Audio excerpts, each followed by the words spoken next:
आज Doubtnut app download करें। Doubtnut पर अपने सभी गणित, रसायन विज्ञान, भौतिक विज्ञान और जीव विज्ञान के डाउट्स का करो सफाया। बस प्रश्न की फोटो खींचो, एक ही प्रश्न को क्रॉप करो और तुरंत वीडियो सोल्यूशन पाओ। अभी डाउनलोड करें। हेलो दोस्तों, हमारा सवाल है कि किसी आवेशित कुचालक गोले ठोस के कारण विद्युत क्षेत्र की तीव्रता निम्न स्थितियों में ज्ञात कीजिए। पहला हमारा गोले के बाहर निकालना है। ठीक है, तो हमने एक मान लिया, एक हमारा कुचालक यानी कि नॉन कंडक्टिंग गोला है, ठोस गोला हमने लिया जिसकी त्रिज्या कैपिटल आर है, जिस पे हमें अगर प्लस की आवेश दें तो क्या होगा, इसके पृष्ठ पर एक समान रूप से इसके संपूर्ण आयतन में ये आवेश एक समान रूप से वितरित हो जाएगा। ठीक है, अब मान लेते हैं कि हमें कह रहा है कि गोले के बाहर हमें विद्युत क्षेत्र की तीव्रता निकालनी है। तो मान लिया हमने केंद्र से स्मॉल आर दूरी पर कोई बिंदु हमारा ये दिखाया गया है पी है, जिसपे हमें विद्युत क्षेत्र की तीव्रता ज्ञात करनी है। ठीक है, तो हमने एक छोटा सा अवयव ले लिया जिसका क्षेत्रफल डी ए है। ठीक है, तो अगर इस पे हम लेंगे क्या करें, और ये जो हमने दिखाया है एक गॉसियन पृष्ठ खींच लेते हैं।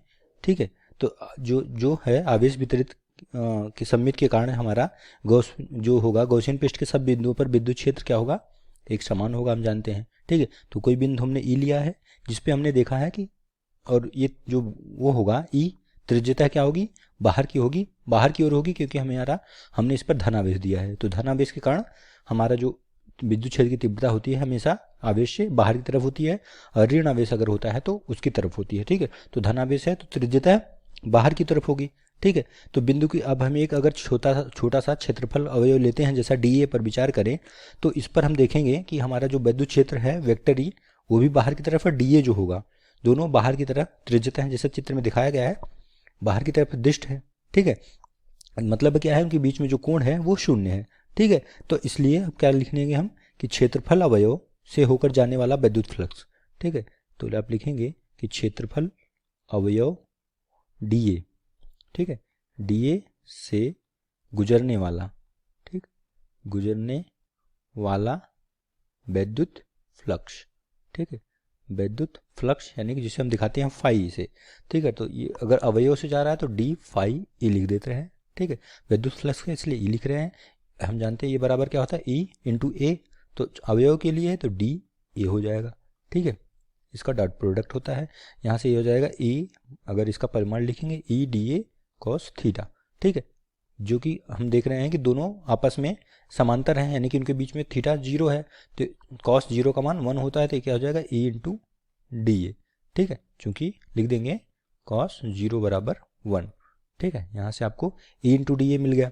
अब इसलिए हम लिखेंगे कि संपूर्ण पृष्ठ से, इसलिए संपूर्ण गॉसियन पृष्ठ से गुजरने वाला, संपूर्ण गॉसियन पृष्ठ, ठीक है, पृष्ठ से संबंधित फ्लक्स या से गुजरने वाला फ्लक्स लिख दीजिए। ठीक है, से गुजरने वाला विद्युत फ्लक्स। ठीक है, इसका मान क्या हो जाएगा, ये हो जाएगा हमारा फाई ई, क्या होगा, इसका इंटीग्रेशन कर दीजिए पूरे का, ई इंटू डी ए। ठीक है, इसका इंटीग्रेशन, ठीक है, क्लोज इंटीग्रल का। ठीक, तो यहाँ से आ जाएगा ये आपका ई इंटू डी ए हमने निकाल लिया है इसका परिमाण। ठीक है, क्योंकि कॉस थीटा जीरो है, तो ये आपका नियतांक है, हो जाएगा इसका इंटीग्रेशन डी ए का।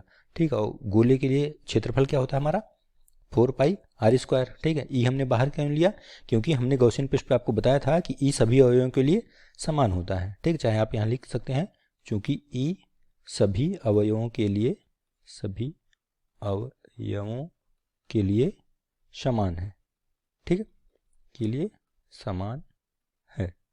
ठीक, यहाँ से हमारा क्या आ जाएगा, फाई ई के मान हो जाएगा आपका e into 4 pi r square. ठीक है, क्योंकि डी ए का इंटीग्रेशन ए आ जाएगा, और ए होगा गोले के लिए उसकी त्रिज्या होगी 4 पाई आर स्क्वायर। ठीक है, लेकिन इसको आप लिख देते हैं समीकरण 1, लेकिन हम जानते हैं कि गॉस के प्रमेय से, ठीक है, गॉस के प्रमेय से, ठीक है, प्रमेय से क्या होता है, गॉस ने क्या बताया था कि फाई जो है विद्युत फ्लक्स क्या होता है, उससे संबंधित किसी पृष्ठ से संबंधित विद्युत फ्लक्स जो है 1/एप्सिलॉन गुना होता है उसके आवेश के। ठीक है, ठीक, तो यहाँ से आपका क्या हो जाएगा, इसको समीकरण 2 लिखें तो दोनों को अगर इक्वेट करें, ठीक है, समीकरण 1 और 2 से लिखें तो हमारा क्या हो जाएगा, e into 4 pi r square बराबर क्या हो जाएगा, क्यू बटे एप्सिलॉन जीरो। ठीक है, तो ई बराबर क्या आ जाएगा आपका, ई बराबर यहाँ से हो जाएगा 1/4 pi epsilon zero into Q बटे आर स्क्वायर। ठीक है, तो बिंदु ई पर आपके लिए विद्युत क्षेत्र की तीव्रता का सूत्र क्या मिल जाएगा, ये मिल जाएगा। ठीक है, इतना आ जाएगा। ठीक, जहां हमारा ये कब है, जब आर हमारा बड़ा है कैपिटल आर से, मतलब उस ठोस गोले, जो गोला हमारा गोले के बाहर है। ठीक है, तो ये आपका सूत्र आ जाए। ये हमसे पूछ रहा था कि गोले के बाहर, ठोस गोले के कुचालक गोले के बाहर विद्युत क्षेत्र की तीव्रता का सूत्र लिखिए।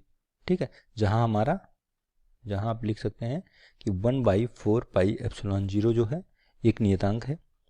ठीक है, एक नियतांक यानी कि कांस्टेंट है, जिसका मान 9 × 10⁹ न्यूटन मीटर स्क्वायर पर कूलम स्क्वायर होता है। ठीक है, ये आपका आंसर हो जाएगा। ठीक, लेकिन आपने यहाँ पे देखा क्वेश्चन में कि क्या हमारा गोला क्या है, आप लिखेंगे चूंकि परंतु हमारा गोला क्या है, गोला अचालक है। ठीक है, नॉन कंडक्टिव है। ठीक है, जिसमें हमारा आवेश जो है एक समान रूप से वितरित हो रहा है। ठीक है, तो इसके लिए हमारा संपूर्ण आयतन में वितरित हो रहा है। तो यदि मान लें, यदि हमारा आवेश का हमारा आयतन घनत्व, ठीक है, आयतन घनत्व हम मान लें क्या है, रो है, तब क्या लिखेंगे, रो बराबर क्या हो जाएगा, मतलब क्यू बराबर हो जाएगा हमारा 4/3 पाई आर का क्यूब इंटू रो। ठीक है, क्योंकि आयतन ये हमारा रो बराबर होता है क्यू बटा वी। ठीक है, या क्यू बराबर रो इंटू वी, और आयतन होगा गोले का 4/3 पाई आर क्यूब। ठीक है, तो इसकी जगह पे हम क्यू की जगह क्या लिखेंगे, समीकरण 1 से, समीकरण 1 लिखा हमने कि 2, ये 3 है। ठीक, तो समीकरण 3 से क्या लिखेंगे आपका, इसलिए समीकरण 3 से। ठीक है, समीकरण 3 में मान रखते हैं, तो समीकरण 3 से हमारा आ जाएगा ई बराबर क्या हो जाएगा, इसमें मान रखिए, ई बराबर हो जाएगा 1/4 पाई एप्सिलॉन 0 इंटू क्यू बटा आर स्क्वायर था, तो हो जाएगा 4/3 पाई आर का क्यूब इंटू रो बटे आर का स्क्वायर, क्यू बटा आर स्क्वायर था। ठीक है, तो यहाँ से देखिए 4 से 4 आपका कट जाएगा। ठीक है, 4 से 4 गया, पाई से पाई गया। ठीक है, 3 नीचे आ जाएगा, तो यह आ जाएगा आपका, यहाँ से इसको हल करेंगे तो यह आ जाएगा रो बटा एप्सिलॉन 0 इंटू ऊपर क्या बचा, ऊपर बचा आपका कैपिटल आर का क्यूब, नीचे बचा आपका 3r स्क्वायर। ठीक है, तो यह आ जाएगा आपका सूत्र हो जाएगा ये। ठीक है, तो ये फाइनल सूत्र होगा आपका। ठीक है, ये होगा हमारा अचालक गोले के लिए। ठीक है, जहाँ ये आपका फाइनल आंसर आ जाएगा। लेकिन अगर आपको पूछे कि हमारा चालक है गोला, तो आप समीकरण 3 को ही देंगे। ठीक है, अगर आपको अचालक गोले के लिए पूछे तो आपका समीकरण जो सूत्र होगा ये होगा। यहाँ तक प्रूफ करना है। अगर आपको अचालक गोला बोले तो आपको यहाँ तक लेके आना है। ठीक है, ये आपका फाइनल आंसर हो जाएगा। ठीक, कक्षा 6 से 12वीं से लेकर नीट, IIT, JEE वो एडवांस के लेवल तक 1 करोड़ से ज्यादा छात्रों का भरोसा। आज ही डाउनलोड करें डाउटनेट ऐप या व्हाट्सएप करें अपने सारे डाउट्स 8400 400 400 पर।